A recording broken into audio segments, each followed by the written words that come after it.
오늘 또 저녁에 또 이렇게 뵙게 돼서 반갑습니다. 새벽마다 보시니 여러분들은 저를 보시지만 저는 여러분들이 안 보여가지고 또 오늘 새벽에 좀 났었죠. 머리를 깎아서 그래요.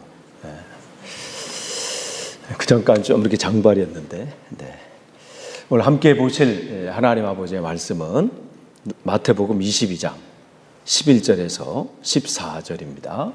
마태복음 22장 11절에서 14절 제가 봉독해 드리겠습니다. 임금이 손님을 보러 들어올새 거기서 예복을 입지 않은 한 사람을 보고 이르되 친구여 어찌하여 예복을 입지 않고 여기 들어왔느냐 하니 그가 아무 말도 못하거늘 임금이 사원들에게 말하되 그 손발을 묶어 바깥 어두운 데 내어 던지라. 거기서 슬피 울며 이를 갈게 되리라 하니라. 청함을 받은 자는 많되 택함을 입은 자는 적으니라. 아멘. 우리가 지금 예수님의 비유를 계속해서 하고 있습니다. 그 중에서 마태복음에 나오는 지금 비유를 하고 있고요. 그래서 오늘은 그 중에서 예복 비유입니다. 7번째 예복 비유를 보게 되는데 임금이 손님들을 보러 들어올새 거기서 예복을 입지 않은 한 사람을 보고 이르되 친구여 어찌하여 예복을 입지 않고 여기 들어왔느냐. 그런데 아무 말도 못하는 거죠. 그럴 때 이제 임금이 사원들에게 말하되 손발을 묶고 바깥 어두운 데 내던지라. 거기서 슬피 울며 이를 갈게 되리라. 청함을 받은 자는 많되 택함을 입은 자는 적으니라.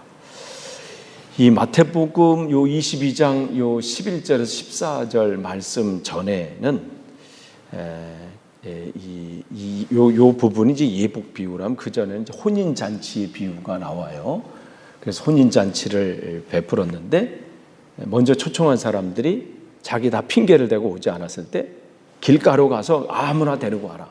그래서 데리고 오는. 그래서 거기에 가득했다.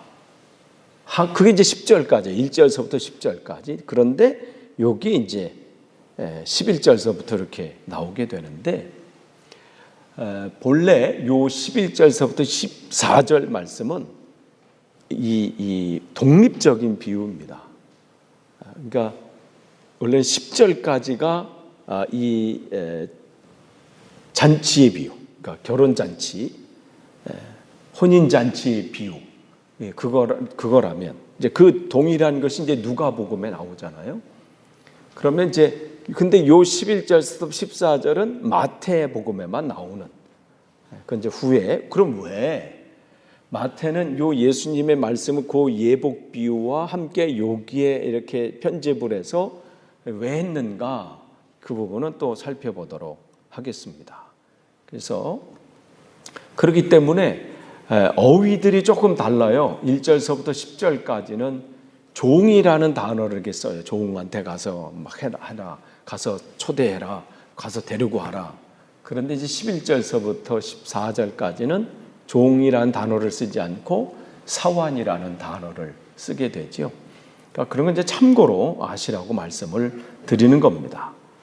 그러면 예수님 당시에 이 비유는 뭘 얘기하려고 예수님께서는 이 비유를 말씀하셨는가를 먼저 살펴보고 그 다음에 마태가 이 본문을 초대교회에 어떻게 적용했는지 이 부분을 또 살펴보도록 하겠습니다. 예수님의 비유나 이 교훈, 이 말씀 가운데는 왕, 임금이라는 단어를 많이 사용하십니다. 그 비유를 통해서 임금이 있었는데 왕이 있었는데 그런 비유를 말씀하시고요. 그 다음에 혼인잔치라는 혼인집, 혼인잔치 이 말씀도 많이 하셨습니다. 그런 뿐만 아니라 성경에 보면 예수님의 그런 잔치, 비유의 잔치를 말하면서 요한계시록에는 어린 양의 혼인잔치에 청함을 받은 자들은 복이 있다. 이런 말씀을 하십니다. 그렇다면 성경에서 말하는 왕이 등장하고 임금, 왕 등장한 것, 그 다음에 혼인잔치, 이건 뭘 의미하는가? 임금이나 왕 이런 부분은 마지막 때 심판하실 분, 그 부분을 의미하는 것이고요. 혼인잔치는 구원의 그 때, 그 때를 상징하는 겁니다. 그래서 예수님께서는 이 부분을 말씀하실 때 혼인잔치에 대해서 말씀하시고 그때 왕이 등장하게 되고 이러한 부분들을 말씀을 하십니다. 그러면 예수님의 당시에 이 비유, 이 혼인잔치의 이 비유와 또 이 내용들은 어떠한 이야기를 하려고 한 것이냐 보면 첫 번째는 구원의 때에 대한 선포입니다. 그러니까 예수님께서는 계속해서 그 때가 지금 시작이 됐다는 거예요. 때가 찼고, 그러니까 세례 요한도 회개하라 천국이 가까이 왔다라고 하는 것은 그 때가 지금 임박했고 곧 주님께서 그것을 시작하신다는 의미라면, 같은 우리의 이 단어일지라도 우리 한글 성경할 때는 예수님께서도 회개하라 천국이 가까이 왔다라고 말씀하셨을 때는 이미 시작됐다는 거예요. 세례 요한은 이제 곧 시작, 이제 버스가 곧 올 테니까 딴 데 움직이지 말고 빨리 여기 버스 정류장에서 기다리십시오, 그렇게 외치는 자의 소리였다면, 예수님께서 회개하라 천국이 가까이 왔다라는 것은 지금 버스가 출발한다는 거예요. 더 이상 머뭇거려서는 안 되고 더 이상 미뤄서는 안 된다는 것이죠. 그런 거니까 주님께서는 계속해서 이 혼인잔치와 이 말씀을 통해서 때가 지금이라는 거죠. 다음에 죽을 때 하루 전날 내가 회개하고 이런 것이 아니라 하나님의 구원의 때는 지금이라는 거예요. 그래서 때가 찼고 하나님 나라가 가까이 왔다. 시작되었다는 것이죠. 그래서 이 비유에서는 구원의 때에 대한 그 선포, 주님께서 그 말씀을 하시는 거죠. 두 번째로 구원잔치로의 초청이에요. 이 말씀을 통해서, 이 혼인잔치의 비유를 통해서 하시는 말씀은 초청하라는 거죠. 그래서 이 누가복음 14장 15절에도 무릇 하나님의 나라에서 떡을 먹는 자는 복되도다. 그러니까 구원잔치로의 초대는 계속해서 주님이 우리에게 하시는 말씀이라는 거죠. 주님이 예비하신 그 은혜를 누리고 그 복을 누리는 그 자리로의 초청. 그런데 유대인들은 그것에서 귀 기울이지 않은 거죠. 그러나 그 말씀에 사로잡힌 자들이 계속해서 하나님의 말씀을 붙잡고 또 나아가서 계속해서 사람들을 초청하는 일이 일어난 거죠. 그러니까 주님께서는 아까 구원의 때에 대해서 선포, 지금이 구원의 때다, 구원받을 만한 때다, 지금 너희들이 회개하지 않으면 안 된다, 돌아오지 않으면 안 된다, 그러면서 구원잔치에서 계속해서 우리를 초청하시는 거고, 세 번째 구원 조건의 선포예요. 이것을 통해서 주님께서 말씀하시는 것은 우리가 지금 했던 이 예복 비유를 통해서 주님께서 그 별도로 하신 그 말씀의 원래의 뜻은 바로 구원의 조건이라는 거죠. 그냥 되는 것이 아니라 회개하고 복음을 믿으라. 그것이 예복에 관한 비유였죠. 그러니까 예복은 회개를 가리키는 거예요. 돌이켜서 고치는 것. 돌이키는 것에서 끝나면 안 돼요. 눈물 흘리는 것에서 끝나면 안 된다는 거죠. 우리는 눈물 흘리면 끝나는 줄 알아요. 그래서 회개한 것 같아 마음이 시원하거든요. 한번 울고 막 몸부림치면 뭐가 뻥 뚫리는 것 같고 말이죠. 그런데 안 사라지잖아요. 눈물은 거기서 그 눈물이라는 것은 내가 그동안 살았던 삶을 멈추는 것밖에 안 돼요. 멈췄다면 어떻게 해요? 이제 멈춘 반대로, 내가 살던 그 방향의 반대로 그렇게 살아가는 거예요. 하나님, 내가 용서하지 못했음을 하나님 용서해 주십시오 하면서 눈물을 흘렸다면 어떻게 해요? 이제 용서의 삶을 사는 거예요. 그가 어떻게 나에게 반응하니까 용서가 아니라 반응을 하든 안 하든, 그게 예수님께서 우리에게 주시는 말씀이거든요. 70번씩 7번 용서해라? 되든가요? 안 돼요. 그럼 안 되는 걸 왜 주님은 하라고 하셨을까요? 베드로를 놀리려고? 아니면 농담 삼아? 밥 먹고 무료한 차에 그냥 한번 농담해가지고 분위기를 뭐 해보려고?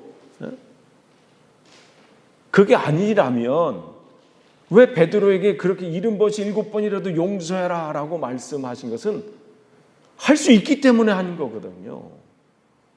그러면 그 말씀을 주셨으면 그 말씀을 내가 하나님 말씀으로 믿는다면, 그냥 농담이고 그것은 나랑 상관없는 말씀으로 그냥 무시해버린다면 뭐 상관없지만, 그 말씀도 주님의 말씀이라고 내가 인정하고 그걸 내가 믿는다면 그러한 삶을 사는 거죠.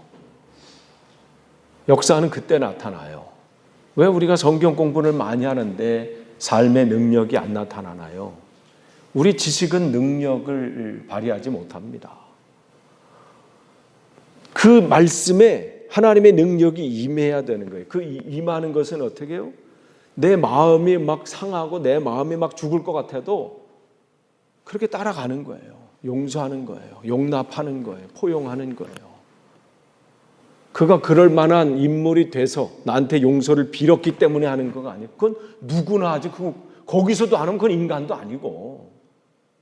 근데 주님께서는 저쪽 반응은 상관없이 네가 할 것을 하라는 거예요. 70번씩 7번. 내 자존심이 있는데요. 그는 자존심이 있다고 말하는 순간 나는 예수님 앞에 죽은 자가 아니에요. 죽은 자가 무슨 자존심이 있어요. 죽었는데 발로 뻥뻥 차도 무슨 대답을 하나요? 그러니까 주님께서는 이 회개한다는 것은 정말 그냥 눈물 한 번 흘리는 게 아니라 뼈를 깎는 거예요. 그래서 대표적인 사람이 누구예요? 삭개오잖아요. 삭개오 세리의 장이에요. 그동안 그가 그 세리의 대표, 그 리더가 되려고 얼마나, 여러분 한번 생각해 보세요. 친구 다 떨어져 나갔어요. 모든 사람이 경쟁자예요.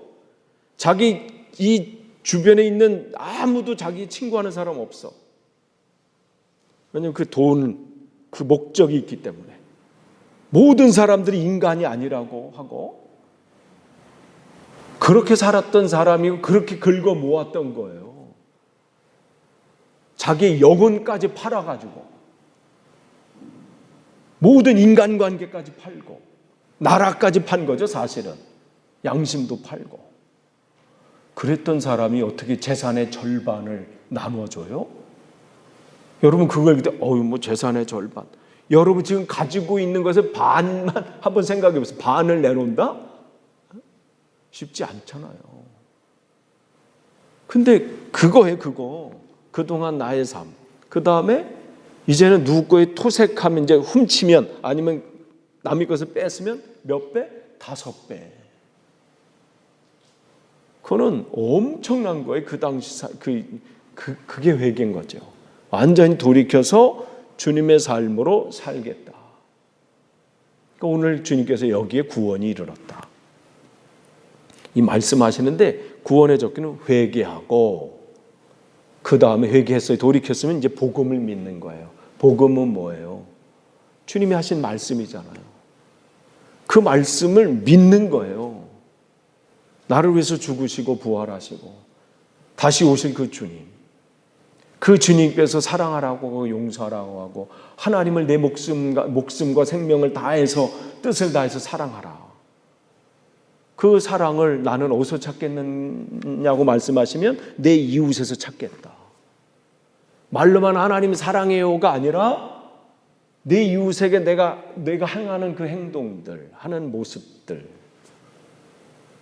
그것이 곧 나를 사랑하는 것이다. 그 말씀을 믿는 거죠. 그러면 그렇게 사는 것인데 바로 구원의 조건에 대해서 선포하시는 거예요. 그러면 마태는 이 말씀을 이제 2개 예수님의 말씀이에요. 이 혼인 잔치에 비유하고 예복 비유의 말씀 2가지 예수님 말씀을 마가는 그냥 따로 이렇게 해놨는데 마태는 왜 요거를 요 끝날 부분에 여기 딱 붙여가지고 요거 이렇게 함께 했을까?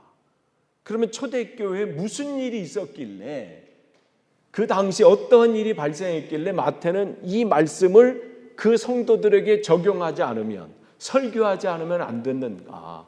이걸 보고자 합니다. 우리가 이제 요 11절 전에 1절부터 10절은 이제 이 혼인잔치의 비유예요. 예수께서 다시 비유로 대답하여 이르시되, 요거 이제 똑같은 이제 병행 구절이 이제 누가복음 15장 15절에서 24절에 나오게 되는데, 거기서 천국은 마치 자기 아들을 위하여 혼인잔치를 베푼 어떤 임금과 같으니 그 종들을 보내어 그 청한 사람들을 혼인잔치에 오라 하였더니 오기를 싫어하며, 초청한 거예요. 구원회로의 초청. 구원의 때가 지금 됐다는 거예요. 시간이. 지금 구원의 때가 됐어요. 아까 예수님이 이 비유의 목적이 구원의 때라고. 지금이 때라는 거예요. 내일도 아니고 내일 모레도 아니고 지금이라는 게 지금 구원의 때가 되는 거예요. 그렇기 때문에 너는 이 초청의 소리를 들어야 되는 거죠. 그래서 오라 했더니, 초청했더니 오기를 싫어하네. 그래서 다시 다른 동들을 보내서 이제 청한 사람들의 이 일을 내가 오찬을 준비하되, 또 보냈어요. 그런데 이제 하는 말이 이제는 처음에는 그냥 거절하는 줄 알았더니 나름대로 이유가 있어요. 소와 살찐 짐승들을 잡고 모든 것을 다 갖추어졌는데, 그래서 오십시오. 그런데 그들이 돌아보지도 않고, 한 사람은 자기 밭으로, 한 사람은 자기 사업하러 가고, 그 남은 자들은 종들을 잡아 모욕하고 죽이니. 그러니까 그 초청을 어떻게 해요? 그냥 무시한 정도가 아니라 방해하고 또한 공격하고 핍박하는 그러한 일들이 예수님 시대에 있었다는 것이고, 또 초대교회 안에서도 계속해서 벌어지는 일들이잖아요. 그러니까 그런 일들이 지금 있는 거예요. 주님이 오셨는데도 무시하는 정도가 아니라 모욕하고 죽이는. 그럴 때 임금이 노하여 군대를 보내어 그 살인한 자들을 진멸하고 그 동네를 불사르고, 이에 종들에게 이르되 혼인잔치는 준비되었을 때 청한 사람들은 합당하지 아니하니 네 거리 길에 가서 사람들을 만나는 대로 혼인잔치에 청하여 오라 한데, 종들이 길에 나가 악한 자나 선한 자나 만나는 대로 모두 데려오니 혼인잔치에 손님이 가득한지라. 여기까지가 혼인잔치의 비유예요. 그러니까 초청을 했고 구원의 때가 됐습니다. 즉 혼인잔치가 지금 시작이 됩니다. 잔치자리가 지금 베풀어졌습니다. 오십시오. 때가 됐습니다. 그리고 초청장을 보냈는데 그들은 거기에 반응하지 않고 오히려 공격하고 핍박하고 그렇게 됐다는 것이죠. 그러면서 이제 이 다음이 이제 11절에 이렇게 나오게 되는 거죠. 그러면 마태가 이 예복 비유를 그 혼인잔치 비유에 이렇게 결합시킨 이유가 뭘까? 그 초대교회에 무슨 일이 있었길래? 그러니까 이 비유는, 마태복음 이 비유는 그 당시의 그 시기를 봐야 되는 거죠. 이 마태복음이 기록된 때가 대략 한 60년, AD 60년에서 70년경 사이라고 합니다. 그때 사이예요. 그러면 그때를 한번 생각해 보세요. 60년대 이제 핍박이 강력하게 막 이제 정점을 막 향해서 막 가고 있는 그런 때란 말이에요. 바울이 지금 로마에서 잡힌 상태예요. 60년대면 60년 초반 이렇게 되면, 그럼 그 전부터 어떻게 복음이, 바울은 1, 2, 3차 전도 여행은 다 끝난 상태고요. 지금 로마로 압송돼서 거기서까지도 지금 복음을 전하고 있지만 여전히 핍박은 강해지는. 그러면서 그게 70년대로 향하면서 핍박의 한 단계 이 정점이 오게 되죠. 그래서 그때 기록된 게 히브리서예요.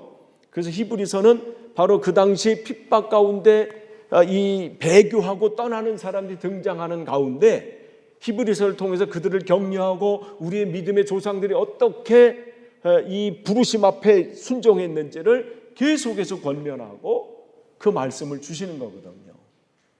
그러니까 한쪽에서는 핍박이 강하면 강할수록 이쪽에서는 또 복음을 씨앗들이 막 뿌려지는 그러한 일들이 이루어지는 그러한 시대라는 거예요. 그럼 그런 시대에 복음이 막 뿌려지면서 많은 이방인들이 주께로 돌아온 일들이 일어나게 되는 거죠. 그런데 많은 이들이 들어오면서 무슨 문제가 생기게 되냐면 그냥 교회 들어오는 것으로 끝나고 그들의 삶의 도덕적인 삶에는 아무런 변화들이 없는 거예요. 우리 그냥 예수님의 이름으로 구원받았으니 끝이네. 그거로 만족해 하면서 그러면 그렇게 예수 그리스도인답게 살아야 되는데 도덕적인 문제가 여전히 변하지 않는 삶의 모습들, 행동들 그런 것들이 생겨나게 되는 거죠.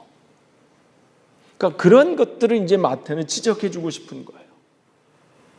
그러니까 예수를 믿는다는 것은 단순히 예수님께서 나의 구원자이심을 고백하고 입술로 고백했고 뭐 영적 기도했으니까 끝 이게 아니라 그렇게 고백했다면 이젠 그 그리스도인답게 하나님의 자녀답게 살아야 된다는 것이죠.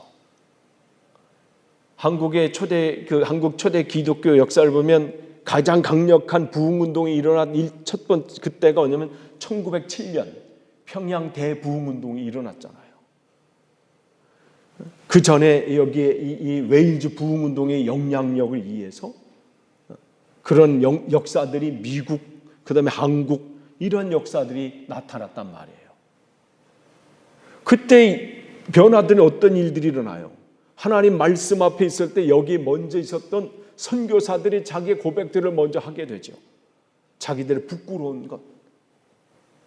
그전까지는 조선을 욕만 했고 이 인간들은 변하지 않는다고 막 그런 보고를 올렸고 이런 나라는 할 필요 지금 우리 시간 낭비입니다.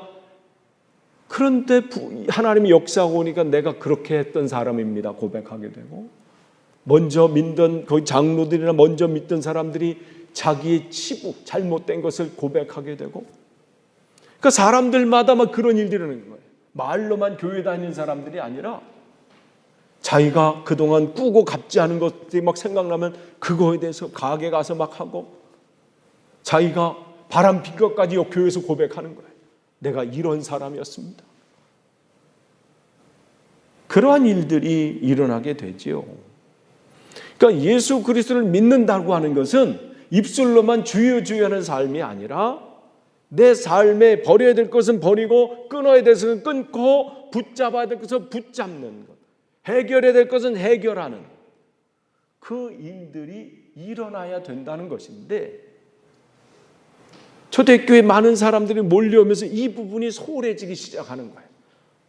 많이 오면 좋아 그냥. 좋은 게 좋은 거지. 우리가 신앙생활 하다 보면요. 그냥 모이고 많아지면 그냥 이게 좋은가 보다. 이게 착각할 때가 있어요. 그래서 한때 한국에서 제가 영국 오기 전에 유행했던 게 뭐냐면 큰 교회들이 버스를 동원해서 그 동네로 훑어버리는 그 있었어요. 버스를 대형 버스를 구입해가지고 뭐 조그만 15인승이 아니야.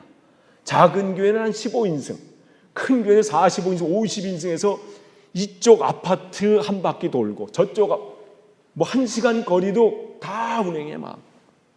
그러니 어떻게 그냥 쌍끌이 다 긁어 모으는 거예요. 모으면 그냥 끝이야. 야, 그때 교회 버스 어마어마하게 팔렸어요. 네. 지금은 어떤지 모르겠어. 작은 교회도 무조건 사야 돼. 그냥 조금 15인승이라도. 그런데 뭘 놓쳤냐면 성결한 삶. 시대 이 사회에 대해서 어떠한 자세를 가져야 되는지, 어떠한 모습으로 교회의 그리스도인들이 사회에서 살아야 되는지, 그저 부자가 되고 병 치료받고 돈 많이 벌고 좋은 대학 가는 것 그거면 되는 걸로 아는 거죠. 진짜 도덕 불감증이 오게 된 거예요.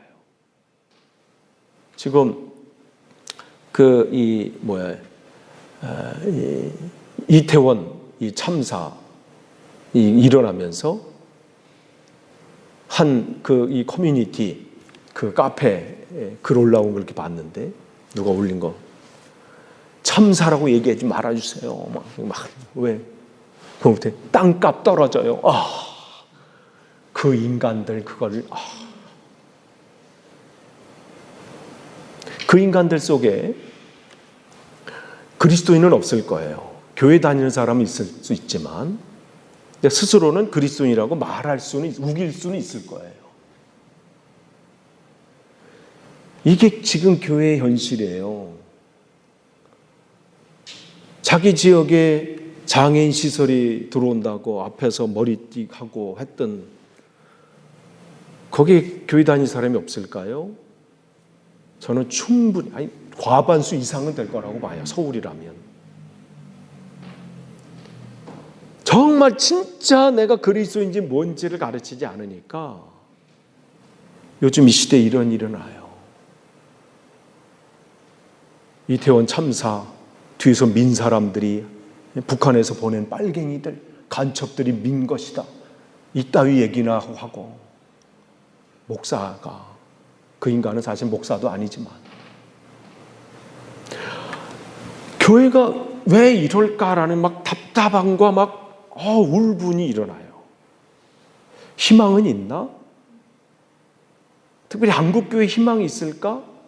그렇지만 그 가운데서도 세례 요한처럼 빈들에서 아무도 이 관심 갖지 않는데 하나님 말씀 붙잡고 있는 주님의 종들과 성도들이 있기 때문에 하나님의 나라는 멈추지 않을 거예요. 하나님의 역사는 사단이 강력하게 방해한다고 할수록 은혜는 더 강해지는 법이에요. 그 어두운 시대 때 하나님은 하나님의 사람을 세웠거든요. 영적으로 막 나락 떨어질 때 하나님 세운 사람이 누구예요? 엘리야예요. 막 부흥의 시대에 세운 게 아니라 나락으로 떨어졌을 때, 선지자들, 예언자들이 영적으로 부흥했을 때 나온 사람들이 아니라 영적으로 막 무너졌을 때, 그러니까 하나님은 이 시대에 하나님의 사람을 또 세울 거예요. 하나님의 교회들을 또 하나님 앞에 붙들린 교회를 통해서 놀랍게 역전하게 하실 겁니다. 그걸 보는 거예요. 그러니까 지금 초대교회 많은 오는 것에서 만족했던 그런 초대교회들이 많았던 것 같아. 마태 그 초대교회 시대. 그러니까 마태가 볼 때 이건 아니라고 보는 거예요. 그냥 오는 게 중요한 게 아니라 우리가 어떠한 성도가 돼야 되는지, 어떠한 그리스도인이 돼야 되는지, 오라고 해서 그냥 가서 막 데리고 오기는 왔는데 그 다음이 없는 거예요. 예복을 준비하지 않는 그러한 교회 모습이 있었다는 것이죠. 하나님을 왕으로 삼고 주인으로 삼는 그러한 삶, 그러한 삶을 살도록.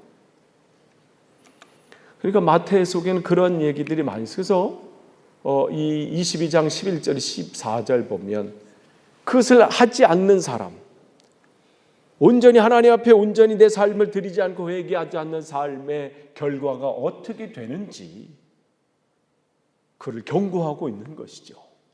손발을 묶고 바깥 어두운 데 내던지라. 거기서 슬피 울며 이를 갈게 되리라. 이건 독특한 마태의 표현이에요. 많은 요 단어를 많이 써요. 슬피 울며 이를 갈미 있으리라. 그러니까 마태가 생각할 때 가장 처량하고 불쌍한 인생의 마지막이 이거다라고 본 거죠. 아니 마지막 때 이렇게 되면 어떻게 되는 거예요? 이보다 처량하게 없었어요. 요즘 그냥 썸머타임 끝나고 나니까 갑자기 어두워져가지고 그냥 한 4시쯤 되면 갑자기 우울해져요. 그럼 5시쯤 컴컴해서 이제 토끼를 이렇게 이제 넣으려고 이렇게 있으면 오늘도 한 6시쯤 나갔는데 컴컴한데도 거기 이렇게 내가 뭐 탁자 같은 거 하나 이렇게 밖에 놨는데 거기 앉아가 쪼록 하고 있어. 아유, 얼마나 처량하든지. 그래서 불 밖에 이제 켜놓고 했더니 쪼르르 들어가요. 그러면서 거기 있는 이게 사료 준 거 이렇게 먹고 있어. 내가 무슨, 아유, 너도 참 외롭겠다. 보면서 그 눈동자를 바라보면서 괜히 막 눈물도 나려고 하고요. 얘 혼자 놔두는 게 맞나 놓고 오늘 밤에 너 그래 오늘 밤 잘 있어야 된다 하면서 그래요. 그냥 근데 그거는 이거보다 더한 거잖아요. 그냥 바깥 어두운데 있어. 걔는 있는 거야. 바깥 어두운데. 근데 이를 갈지는 않을 것 같아. 아니 뭘 갈긴 갈더라고요. 나무를 막 갈어. 거기 있는 거. 예전에 조금 틈을 줬더니 야 땅을 파가지고 나왔어. 와. 그래서 아침에 문 열었는데 토끼가 사라지고 어디 갔나? 저쪽에서 놀고 있어. 야 여우한테 안 잡혀 먹은 게 다행인 거예요. 그날 안 왔어. 그 밤에 안 온 게 다행이지.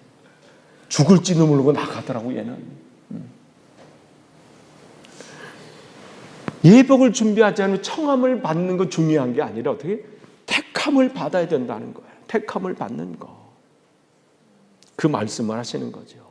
그래서 마태복음에 보면 끊임없이 결단하라고 말씀하세요. 사람이 두 주인을 섬기지 못할 것이니 혹 이를 미워하고 저를 사랑하거나 혹 이를 중히 여기고 저를 경히 여김이라. 너희가 하나님과 재물을 겸하여 섬기지 못하리라.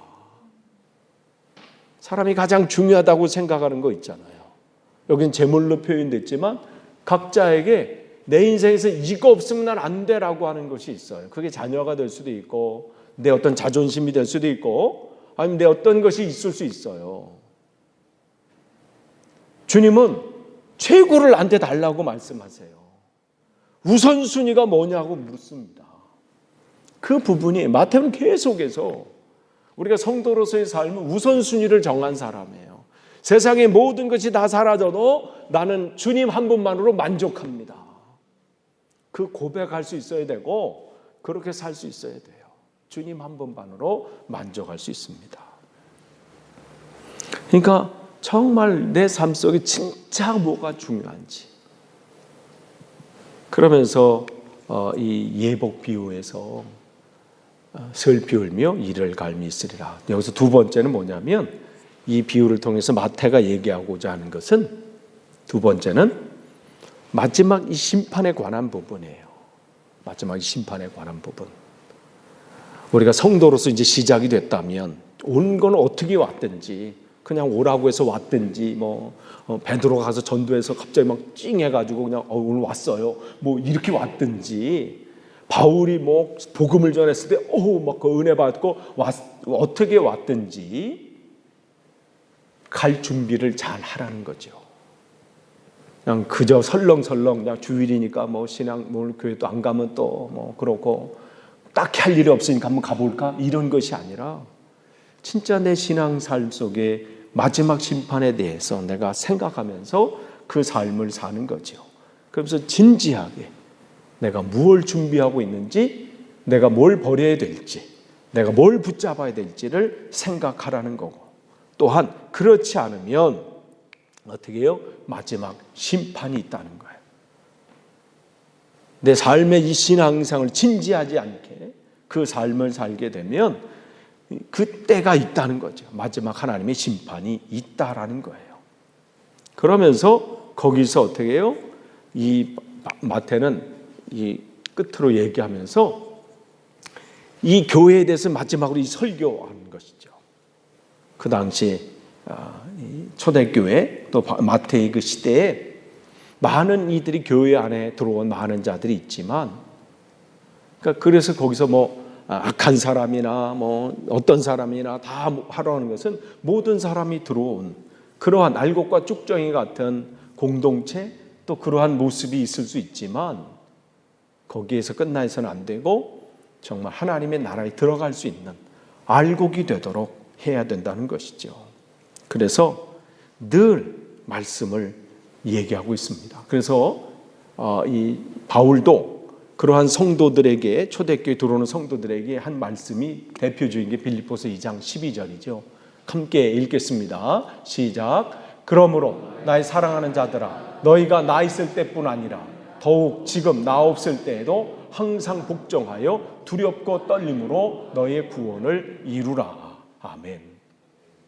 그저 그냥 교회 출석하는 것이 아니라 여기서 구원이라고 하는 것은 무슨 주님의 칭의적인 우리의 고백한 그런 구원을 말하는 것이 아니라 성화라는 거죠. 즉 내가 주님의 은혜로 구원을 받았다면 그것으로 끝나서는 안 되고 하루하루 주님을 닮아가는 그러한 삶을 살라는 거죠.